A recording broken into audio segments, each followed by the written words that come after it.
You are listening now to the Spirituality Now podcast, the show that is solely focused on practical spirituality, leadership, and mindset skills with the aim and purpose of supporting you master your life.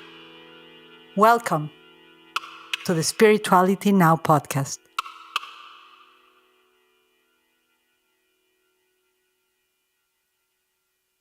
Welcome to the Spirituality Now podcast. Today, for some reason, my guest, I feel like an athlete. And I'm not really an athlete. I'm athletic in my mind, but I feel like an athlete. I feel inspired. I feel like I could go do a Jedi race. I could go conquer a mountain in Mars if there is such a thing. I am inspired for food. Actually, you'll hear the podcast. We're going to talk about food and sustainability of it. And each time I have a guest that they just start breaking through the boundaries of what is possible, I'm inspired. It is said that you are the media or the sum of the 5 people you spend the most time with. Well, this in the Spirituality Now podcast, the director of the podcast, Sophia, myself and the team, we get to invest time with these incredible minds and souls. And my guest today is such. So we aspire to be like the sum of all of them. But anyways, today's podcast, I think you're going to enjoy it and love it and actually be highly educated like myself in it. We're going to talk about sustainable food systems and pushing limits. I think it's a perfect combination because you got to push limits on this time if you want to talk and protect the source of energy for the planet, which is food. I always said, for those of you who do not know me, I've been a philanthropist. I've been in all sorts of pushing the limits in the way of culture, especially in Latin America. And there was a time that I was going to open a political party called Invincible in Mexico. And maybe, but my whole focus of that was not even being the president or anything like that. It was focused on agriculture and education, which I truly believe if you master those 2 dominoes, right? The food system, the availability for people, and also education for the mind, body, and spirit, I think you can create very powerful countries. You can create people that are not starving. By no starvation, we have less violence. By less violence, we have more harmony. And so, but this is not the podcast about my political wannabe run. Let me introduce you to my guest. So today we have Theodora, which I love her name. We are sitting down with Theodora Fontas. She's an endurance athlete, visionary leader in food and agriculture. I mean, I'm going to bring her to the staff. If we ever open this political party, I'm like, Theodora, would you be part of an advisor? And she's the managing director of Chefs for Impact, a New York City-based nonprofit that promotes sustainable food systems. Theodora is deeply committed to the connections between planetary and personal health, striving to inspire chefs, food enthusiasts, and communities to embrace sustainability. She's also an endurance athlete. She just ran one of the most I'll let her speak to you. Races in the desert, I think, is the most dangerous race on earth. Some people run the most tiring, the most miles. No, Theodora just decided I'm going to just run the most dangerous race on earth. She is. She loves connecting with people. She loves translating to people the language, the wisdom of food, so they can eat better. And we can approach food with a better understanding. Anyway, so Theodora Fontas, welcome to the show, sweetheart. Thank you. Thank you so much for such a wonderful introduction. And I'm really excited to speak with you today about everything that you mentioned. And if you do ever decide to launch a political party in Mexico, I'll be happy to be an advisor. Oh my goodness, we need it. We need it because I don't know, Theodora, if you know, and then we'll start with you. But for example, in China, who is said to, I don't have proof, to have been the father of medicine, Emperor Shennong, and also the father of tea ceremony. He discovered tea by searching medicinal herbs on the mountains of China, etc., etc. And he brought tea. He's the one that discovered a plant called Camellia sinensis, which is phenomenal for health. Green tea, right? It has polyphenols. It has L-theanine. It has the little amount of caffeine that children, pets, everyone can take. But the combination is highly, highly beneficial for your body, for your kidneys, etc. But he brought it only for the emperors, and the system of food, like the best food for the rich, the worst food for the poor. And then it was until he realized, wait a second, if we really want to have a powerful China, if we really want to have a powerful empire, it was the times of empires, and the King dynasty and the Song dynasty and all the dynasties and all of that. If we want to have a powerful dynasty, all the people need to be healthy. And so he brought tea for everyone. So when I'm sitting here with you, I'm feeling shivers, because I have a belief that the mission that you have is not only important now, but for the future generations is going to be essential. And for those young people that listen to our podcast, like me, younger people, I think this may be a call to action for all of you. So, Theodora, welcome. And let me ask you, just to begin with, because I do believe that you have a really, really powerful mission. Let's start with like a starting point, so to speak. Can you share a little bit about your background and where did you grow up? The experiences in your childhood is like the more typical, that most impact you on shaping who you are today. Yeah, of course. So I feel like, I don't know if you've ever heard the term third culture kid. I don't know if I'm exactly a third culture kid, but I grew up in New York, and my dad, my background, my cultural background, I would say, shaped my life a lot and shaped my beliefs and how I view the world and my interests and my passions. So I grew up in New York to a father who grew up in Cyprus, which is a small island in the Mediterranean, Greek-speaking island. And my father grew up on a farm, working with his father and 7 of his siblings, growing artichokes, watermelons, tomatoes, pomegranates, figs, olives, everything that you think of when you think of the Mediterranean. And then my mother is half German and half Dominican.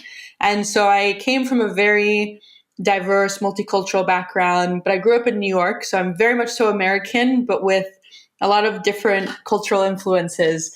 And, growing up, food was always a really big part of my family and my family life. My dad always had a small garden.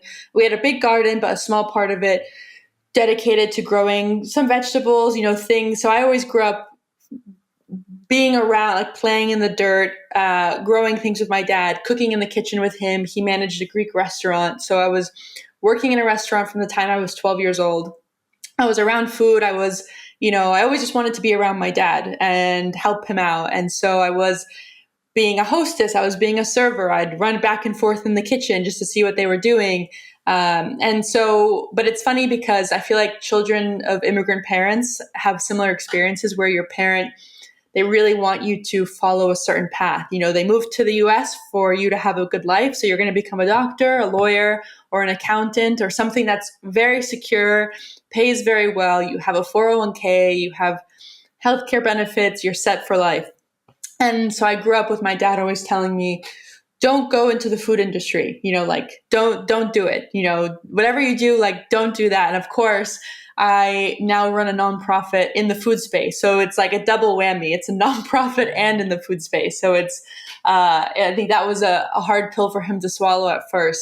So, that was a real big catalyst for, my path forward into food. And then also, sport was always a big part of my life. I have an older brother, and I would say, my dad, I always acted, I was always one of the boys as well, like in this traditional sense. And my brother boxed, so I went boxing. My brother did kickboxing and Muay Thai. I did kickboxing and Muay Thai. I played basketball. I swam.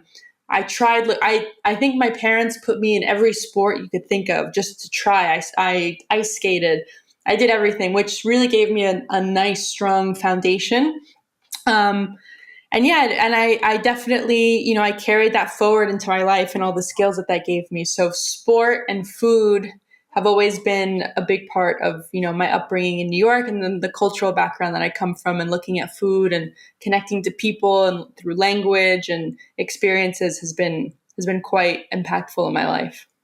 Wow, sports and food, it's a perfect match. It's not like the sports and food nowadays that you go to a baseball thing and they give you this hot dog that is highly thing. I mean, which I have nothing against that, but everything in favor of what you're sharing. And just for context, everyone, how I met Theodora was because both of us, were following one of my coaches. I've been studying with him in all his online programs. Build Your Life Resume. I just want to give a shout out. Build Your Life Resume. Whatever he has done online, I've done. I actually drove one time for a speech of him. I was in Las Vegas. He was in LA. I only drove there like 6 hours just to hear him speak, 30 minutes, 40 minutes, and drove back. His name is Jesse Itzler, and he has these every year he does something called Misogi, a very challenging event that you are going to put yourself through to build your mindset, to do hard things. And I saw one time Theodora posted something, and I believe Jesse Isler tagged her or whatever it is, the stories, just for social media use purposefully. And when I saw Theodora, I just was, like organically, like your food, right?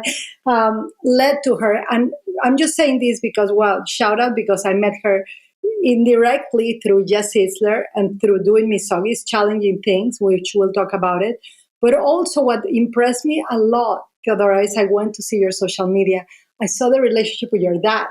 I saw, you were in food. I was like, wow, she has incredible love for his father. She has incredible love and understanding of food, and she's an endurance athlete. It was like a perfect trifecta of something that I wish to pass on to my future generations, to my kids, that it's possible. So I just wanted to say that. So thank you for sharing that starting point and your love. And as you were speaking, I was craving Mediterranean food. I think it's one of the healthiest in the world, right? Yeah. Yeah, the Mediterranean diet is amazing. Oh my gosh, I'm hungry just talking to you right now. But so you're going through that journey, growing up, athletic. You obviously, every time my parent says, don't go there, it's like, oh, that's where my mission is calling me, right? And you Yeah. are right into that. So what sparked your passion for food and agriculture, love? And what was the turning point that led you to focus on sustainability in your career? And let me know if you need me to repeat the question. No, it's something that I've shared a lot with people, like in my personal life as well. And so I would say, so I graduated from university in 2018, and I went into very traditional, like I got a nice job. I was doing research consulting, but I really hated it. I was very miserable because it was I think didn't fit my personality. It didn't fit how I wanted to show up in the world and what I really wanted to be doing with my life. It lacked a sort of impact.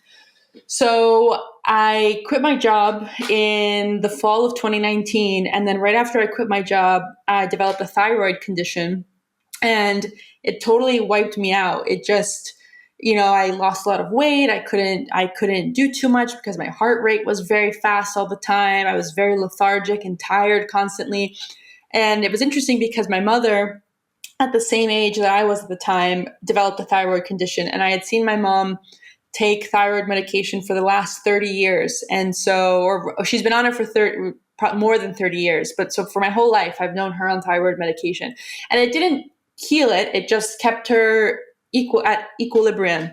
And so I remember I went to the doctor, and they wanted to put me on hormone medication. And I said, I really don't want to be on hormone medication for the rest of my life. I know that that's not going to feel right for me. It's not going to actually fix my problem. So my partner, actually, he had also suffered from some health problems, and changing his diet really helped him. And so it's interesting because I had always had a relationship with food, but I never really viewed it as like a healing tool as much. And so, but when I went through this thyroid experience, I changed my diet, and within 3 months, I went back to the doctor. He said, "Oh, you don't need to go on any thyroid medication. Your thyroid issue is fine now. Like, it's showing as if nothing was wrong," which was amazing. And then from there, I really dove deep into,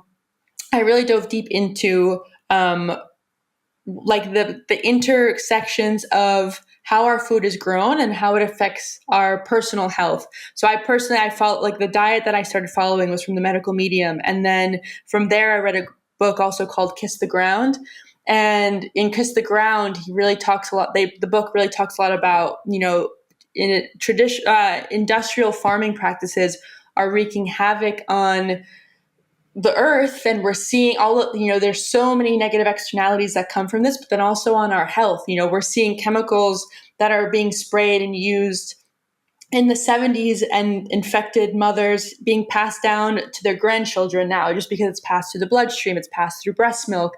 And it's really shocking. And so that to me felt like a huge push to, I want at least part of my life to be dedicated to being a part of the solution, because I'm lucky, I think, at the end of the day, that all I had, I don't mean to minimize it, but I had an issue that then I solved. But there's so many people who suffer, who deal with cancer and, like terrible, terrible diseases and illnesses that are, I believe, truly preventable. And, they're a function of the society that we're living in and what's being prioritized and how our food's being grown. And so that to me was a real big turning point and really pushed me into this career direction that I've now gone into. It was a very personal motivation at first that has now just grown and developed into what it is. Wow. I've been serving my community. I studied something called family constellations, the aspect of the systemic things that we inherit from our ancestors, our mothers.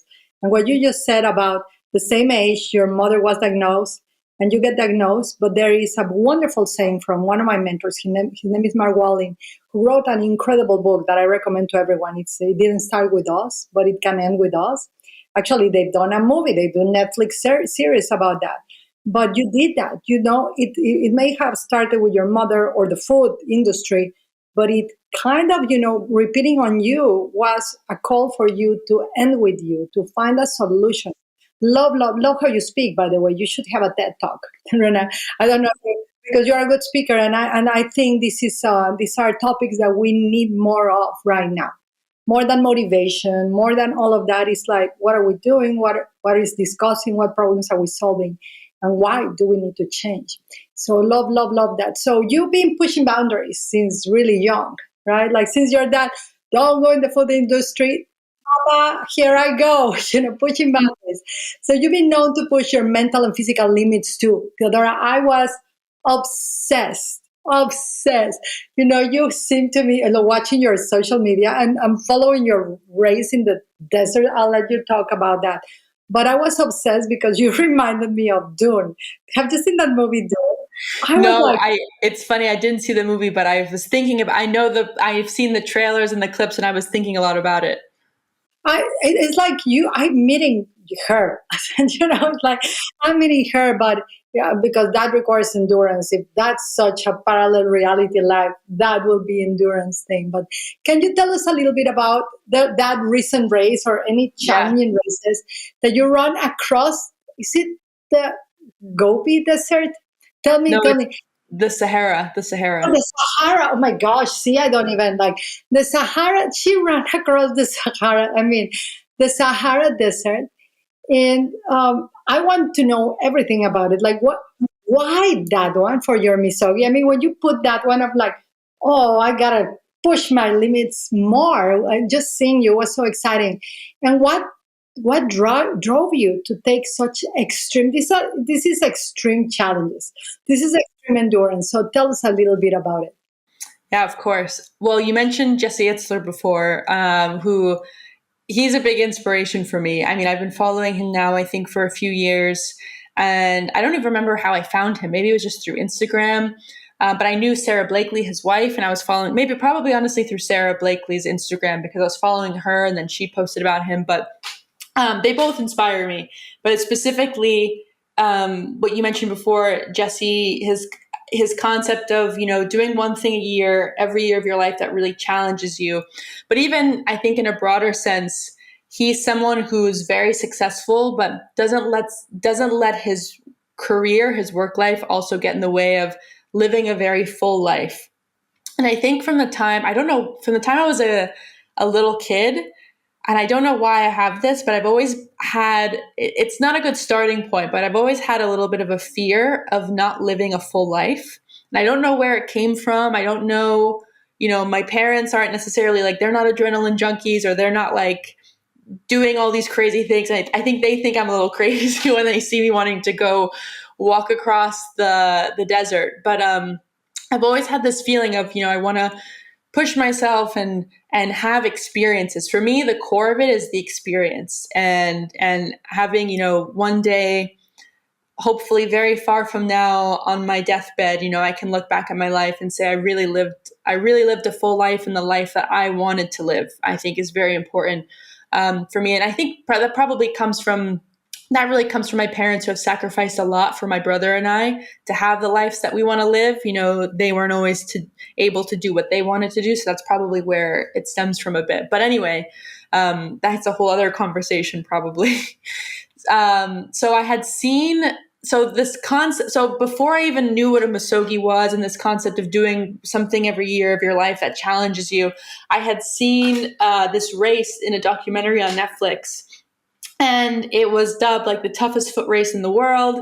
And I saw it. I remember I was actually watching this documentary with my parents. I said, that looks really cool. I said, that would just be cool to do it. It'd be a great experience. And that was a few years ago. And I just kept seeing it pop up in random places online, or on a TV show, or someone mentioned it, or in an article. And last year, then I started to understand, or I got to know this misogi concept. And I was just like, that's going to be my misogi for 2024. I was like, that's it. I think I really went very extreme with my first ever misogi. I mean, that's a hard one to kind of top. But I think it also, as I mentioned earlier, I was very athletic growing up, from the time I was a kid all the way through college. Through college, my whole life I've also done martial arts. But with COVID, and then after being sick with my thyroid condition, and then work, I think I really dove so much into work that I got a little burnt out, and I didn't prioritize exercise, and I didn't prioritize athletics. So I also viewed doing this as a challenge, but also a way to kind of reignite my athleticism a little bit, which might be an extreme thing to do, to just reignite your athleticism. But those were really the starting points for me deciding to do this. It was Jesse Itzler wanting to get back into shape and do something challenging, and wanting to also like have just a crazy experience. Those were the motivating factors. And I could go deep into the race as well, because that was an experience that I think everyone should have that experience. I feel like a little bit I was in some sort of social experiment that was very positive on my life. Theodora, of course, we're going to go a little bit more. I'm going to go a little bit more. And I'm just like, I know Sophia from our team is behind the scenes. I'm like, will Sophia do it? Will her husband do it? Like, will we do it? Like, how? I followed. That's the reason, I was after you for the podcast throughout your race, right? Like I went. I think my misogi is like sometimes getting incredible people like you into the podcast. But how you trained? I saw you were wearing like heavy vests. You were walking. How was the training process physically, mentally, and emotionally for the most dangerous? And we'll talk about why dangerous. I saw the scorpions and I'm like, what? I'm going to sleep there and a Scorpio walking on top of me. I'm like, I don't know if I don't know if I'm ready, but tell us a little bit about that. Yeah. So I decided, so in my training, I think I probably started training 7 months beforehand, which looking back now, I would have done my training very differently after having actually gone through it now. So I decided I'm not a big runner. So I decided, because you can walk or run. And what's interesting is a lot of people who actually are runners and who set out to run and like who have done marathons, most people actually end up walking. like the elite athletes, they run the whole thing, the ones who are like really competing. But it's the desert really pushes you, and I think it humbles you. And people who set out to run the whole thing ended up walking the whole thing, which was very interesting. But from the beginning, so it's a self-sufficiency race. So you have to bring all your own food, all your own. The only thing that they give you is water. And at night, when you get to camp, they have a tarp. It's like not even a real tent. It's like a half a tent that's set up for you to sleep under. So I was training with a weighted vest that was 20 to 25 pounds, and I would just walk as far as I could walk. But the hard thing was, because I was training in New York where I live, I was also training through the fall and the winter. So as I was training, though, sometimes I'd be like, I'm going to be walking in 45 Celsius temperatures. Yeah, it's like 100 degrees, 100 plus. I'm not really acclimating my body well to the heat to be able to do this race well. But I would just wear my vest. I would walk as much as I could, which that was actually quite challenging because, when it's one thing to run 10 miles or run 20 miles, but to have to walk 15 to 20 miles while you also have a full work day. I mean, walking 15, 20 miles takes you hours. It takes a long time. So I didn't get as many miles in as I would have liked to before the race. But during the race, it was interesting. I would actually say it was probably, I don't know. I don't know what the percentages would be, but I would say it was almost more mental than physical. I was prepared physically, but not to the extent that I would have liked to have been prepared physically. I think I was just limited with my surroundings, and obviously training in New York is very different than training in sand dunes in really hot temperatures. So, but my mental strength was really challenged. And I think every night I would go to bed at this race and say my body would be destroyed. Like I could barely walk and shuffle to go pee, like outside the camp. My feet were blistered. I was crying. I was so tired. And then the next morning, you sleep and your body will heal itself a little bit. And then you just have to have had that mental fortitude to say, okay, I'm well enough to keep going. I know what's waiting for me at the end of today, more pain and more tiredness and fatigue like I've never experienced before. But I have to finish. And it was a mental game of what do you tell yourself so you can finish. So that was a big challenge. That's finisher. That's like a little bit like Jesse says, be a finisher and believe in the end of your story. You had to. Now you had an incredible group of people. You were in a tent with all men, right? In your team. I love that. I see how I really was diving into that. But I love how supportive, like how important was for this kind of the most dangerous race on earth. How important was your team? How important was your endurance? Let's suffer all together, family. Yeah. That was huge. I mean, honestly, I shared this with my family and friends after, but it's in life, you hear these sayings like if you want to go fast, go alone. If you want to go far, go together.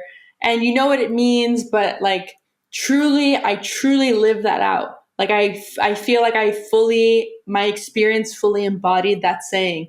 And so I was in a tent with 7 guys because they group you, which I didn't know I would be, because they group you, but based on your nationality. So I registered for the race under Cyprus. I was the only Cypriot person there. And then, so they thought, I guess Italy was the closest thing to Cyprus. So I was with 6 Italian guys, 1 Latvian guy, and then me. And they were great. They were all really athletic. Like they had all done things like this in the past to some capacity. But during the actual days of the race, because everyone starts together in the morning, and then you go at the pace that you're going, and then you all end up in the same place that night. And it's 6 days of this. And so I'd see them in the morning. We'd all be together, and then because we all were at different paces, so we wouldn't see each other during the day. And then at nighttime, we'd see each other again for dinner. We'd all sit around. And they were huge, I think, in helping motivate me. I think for 2 reasons. I think they saw me the first day and they told me this after. They said, we didn't think that you were going to finish. And I knew that they thought I wasn't going to finish. And that was a big motivator. So that was like, I said, I can't be the only girl in my tent. I can't be the only woman in my tent and not finish. Like, I don't know.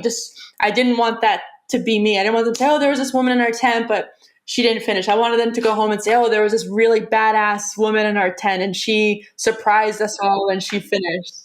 Yeah. So that was a big motivator. But then also, you know, I mean, there was one night we had just had a 50-mile day and then a full marathon. And then the next day we had another full marathon to do. And I remember I was sitting in the tent and I just started sobbing. I was crying because I was destroyed mentally, physically. I was like, I don't know how the hell I'm going to do another full marathon tomorrow. Because you look at the map, it's hills and mountains. It's ridiculous.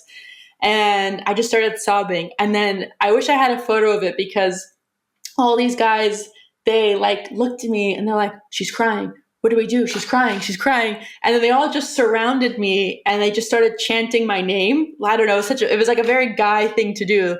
They called me Teo and they were like, Teo, Teo, like you can do it. Like, like really trying to motivate me. And it worked. I mean, I stopped crying and I really felt, these are people that I've been sharing a tent with for the last 6 nights and they really believe in me and they want me to finish. And so if they believe in me, then I can believe in myself. And so they were really great. It was really great having them as tent mates. And then the people that I met along the course, you'd walk with some people this day and meet another person and you just share your life story and you talk with them and you're motivating each other constantly. And, you're with, I think 800 people do the race. So you're with 799 other crazy people who are crazy enough to do it too. And you're all in it together. And so it was a really great community bonding, building experience. Wow. And I just for curiosity, so what are some of the dangers, real physical dangers, like scorpions, like dune kind of worms, like what? And the heat, right? The heat. I imagine that people that run those races have to train. I don't know, inside a sauna. I don't know what will that be, but what were some? Because I believe that this race, the most dangerous race on earth, it's also spiritually wise, right? Mentally wise and emotionally wise is similar to a lot of things that we're experiencing on earth and the challenges that we have to face and the solution orientation that we have to have and the team. I can hear the Theo. It's like a powerful chant. It's very tribal what they did. Very, very summoning of your cells and body. There's a lot of studies about chanting and the power that it has to motivate athletes and people. But what were some real dangers and how have they shaped you now into what you're doing now to keep going? Yeah, I think some of the dangers that they warn you about are, there's scorpions in the desert. There's the scorpions. I was nervous about the scorpions a little bit. You have to bring a venom pump in case something bites you that you have to extract the venom for. So that was in your race kit, in your mandatory race kit. The heat itself, that's quite a scary one.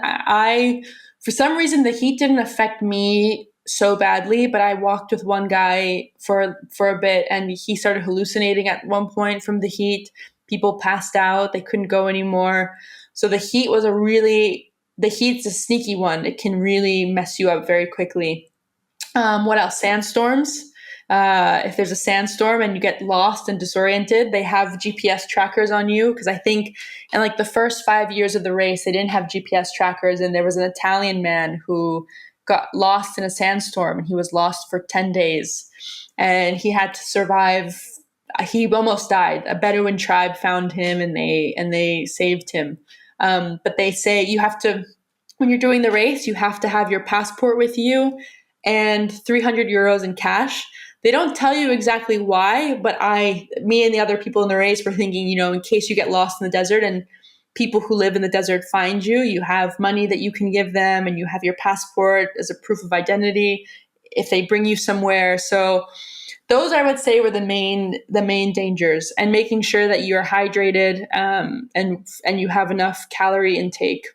Because it was so hot, there would be times where you feel like you don't have an appetite, like you can't eat, but you have to eat because your sugar can drop very quickly and you can pass out.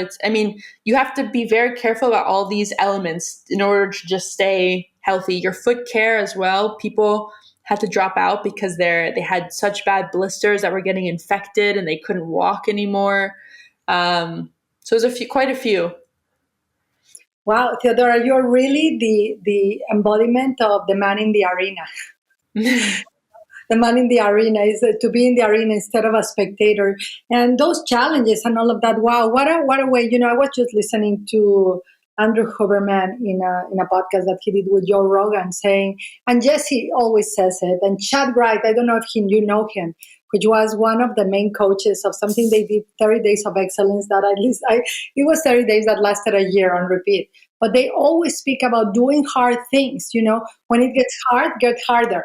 Do harder things. I feel you went through that. And just for curiosity, were you in a sandstorm? No, so I didn't have at night. 3 of the nights there were sandstorms at night. So we'd be sleeping in our sleeping bag, and then just these at the same. It was so interesting. At the same time every night for 3 nights, there was a big sandstorm that went through camp, and it was knocking over the tents. And it was so hard to sleep. I think I maybe slept 2 hours the whole night.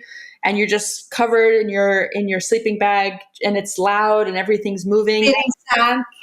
Yeah, eating sand. I put my hair in braids. I have very big curly hair, and I remember my first shower after, because you don't shower for 8 days, which is the longest I've ever gone without showering. And my shower after there was so much sand in my hair, just trapped. That was interesting. That was a long, nice shower that I took after. Oh, well, congratulations for being a finisher, and for everyone that did that. So, wow, let's go now to conservation and impact, because Yeah. I literally could sit down and what happened, and then what happened to your blisters. Like, I'd love to share with you if you, yeah. I mean, I'm happy to interview you and your team or whoever just about the race, because this is because this, for me, all of this represents humanity, represents what trains us to support real life challenges. This transcends just sports. Like what people say, it's just a sport, I'm not going to waste my time. I'm like, no, you are training your mind. You are training your abilities to do teamwork. You are training your abilities to survive, right? You're training your abilities to help others survive. And plus, it's interesting that all the race was like you have to have a very sustainable way to do your whole race, water, food, and that's what you dedicate yourself to. So let's talk about conservation and impact now. We have like 2 more questions for this podcast, but with your recent role, let's talk about the Ranchlands, right? How do you see sustainable agriculture right now and conservation working hand in hand? Because some people, I was talking to someone and saying like they don't have anything to do. I'm like, oh, they have everything to do. Agriculture and conservation work hand in hand. And what impact do you hope to make in this area? Yeah, so specifically, I just recently, in addition to running Chefs for Impact, I just joined the team at Ranchlands to support them in some of their projects and initiatives. And Ranchlands is a family-run company for the last 25 years, and their focus is ranching.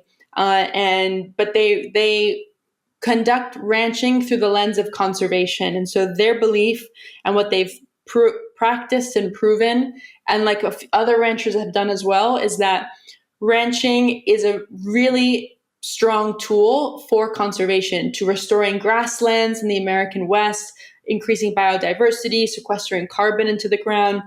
And it's interesting because in the US, all over the world, not just the US, there's a big conversation around meat and the role that meat plays in climate change and everything. And so what's interesting is I feel like the conversation has gone in a way where people view meat as bad. It's bad all the time. Well, when it's not true, when it's, meat that is cattle that are raised in feedlots, yes, that's terrible. And it does contribute to the degradation of the earth. But if you think back to, when Native Americans had control over what is now the US, And we had millions of bison roaming the plains, kicking up the dirt, increasing biodiversity. And all the bison were wiped out by settlers, by the people who came over. And, as a terrible tool to wipe out the Native Americans, they wiped out one of their biggest sources of food and clothing, and just bison were truly like the livelihood of Native Americans. And it's interesting is because you can replicate the systems that bison helped create through cattle. And so with Ranchlands, the goal is, how do we get people who are ranching now, not through the lens of conservation, how do we get them to ranch through the lens of conservation? How do we bring more people into becoming ranchers as well? Because, right now we're seeing land prices in the US are astronomical. If you want to go into agriculture as a rancher, as a farmer, it's near impossible to start if your family isn't in it, if they don't have land that they can give you, because we're seeing land be bought up by international people. I think Bill Gates is one of the biggest landowners in the US right now, which is another big conversation. I was going to say that, before the podcast, I was studying all about meat. I've been studying because, I was vegan for so many years, but I'm back into meat, the grass fed, all of the things, the liver, all of that stuff. And my health has gotten far much better, obviously, with all that you're saying. And I was studying the fact, like, how they pushed the wrong, and I'm going to say this in the podcast, the wrong idea about meat based on carcinogens. I think that's how you say it. Yeah. Push that impossible burger. I'm not like, that to push not the impossible thing. I just don't want to do advertisement or something, but the fake meat, all the fake meat. Yeah, and it's supported by Bill Gates. That's the truth. It's supported by Bill Gates, and that's not supportive of the health of the ecosystem. And I love what you are doing. I feel this is going to be a call to action for everyone, because people, it's not that they are waking up, are beginning to do their own research. You cannot believe everything you read, especially in the media. Now, every person is like, I learned this because I saw it in a meme. No. We got to do research. So I love that you're bringing this into conversation, the conservation part. And I felt for the bison. I felt how organically it was for the Native Americans and the bison to coexist. And the hunting part, it was actually part of a natural environment, an ecosystem that it helped sustain both. It was not, we just predate, which is very much the culture right now, predator economy. And they don't have this awareness of like Emperor Shenong, if you want a country to be powerful, it's not about arms, it's not about lethal weapons, it's about have your people healthy. Have your people healthy, thinking well, and and taking care of Earth. So please go on. I went into a rant because I'm so passionate about this. Yeah, no, it's okay. I mean, it's something I feel very passionately about as well. And, it's something that I think people who are also very well-meaning and want to be a part of the solution, sometimes, not everybody, but I think, like you said, sometimes in the media as well, things are portrayed as being very black and white. This is bad and this is good.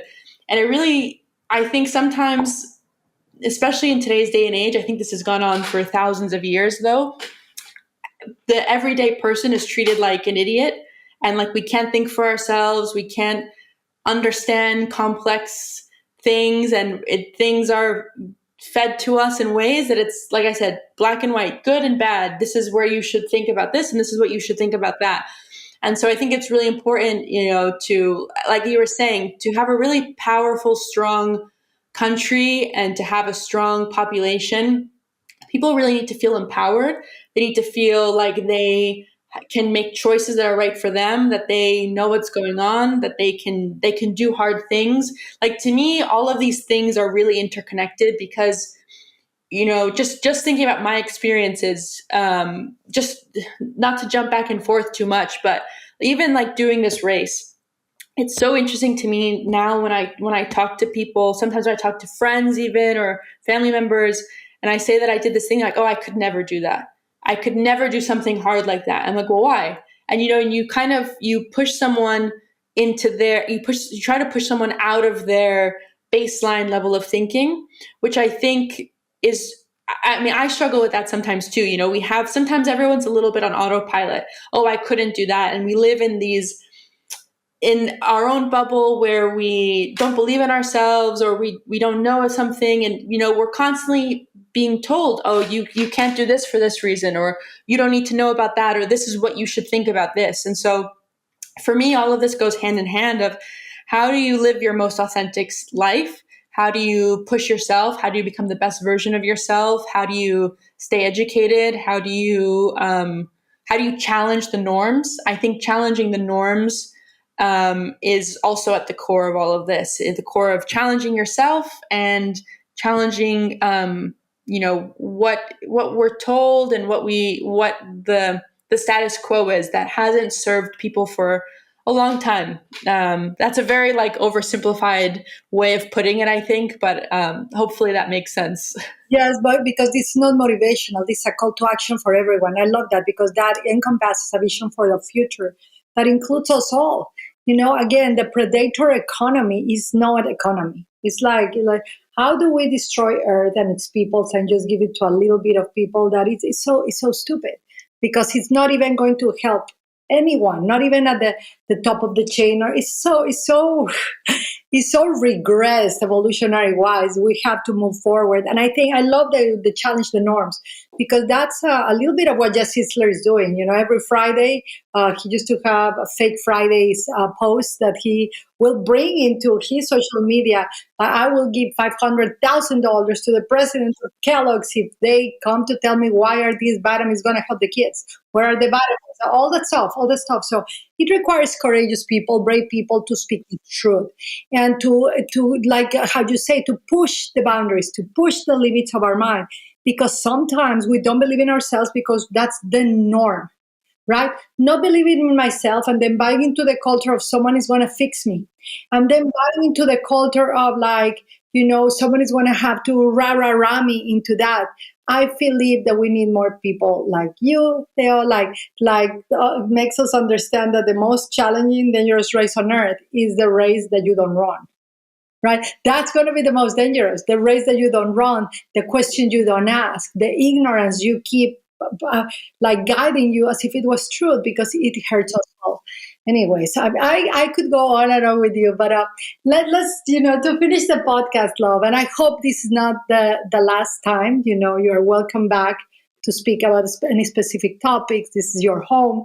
Because I like to support these more and more and more for people to understand, listen, and learn. Like myself, I'm just learning, and then apply it and implement it. But what for in advising others, for those listening, and we reach a lot of people in Latin America that speak English too, and who are inspired by your journey. Because there's going to be more and more people, Theodora. I was so inspired that I wanted to have you in the podcast so strongly. What advice would you give to someone looking to push their own boundaries, whether in sustainability, endurance sports, the food industry, politics, or life in general? It's a great question. I think if you want to push yourself farther than you think is possible, I think you have to, even if you don't believe it's possible when you start, you just have to start. And if you have a dream or you have a goal, it's really important to visualize it, of course, but the most important thing is just to start, just to take the first step, just to sign up. Because even signing up for something is scary and it's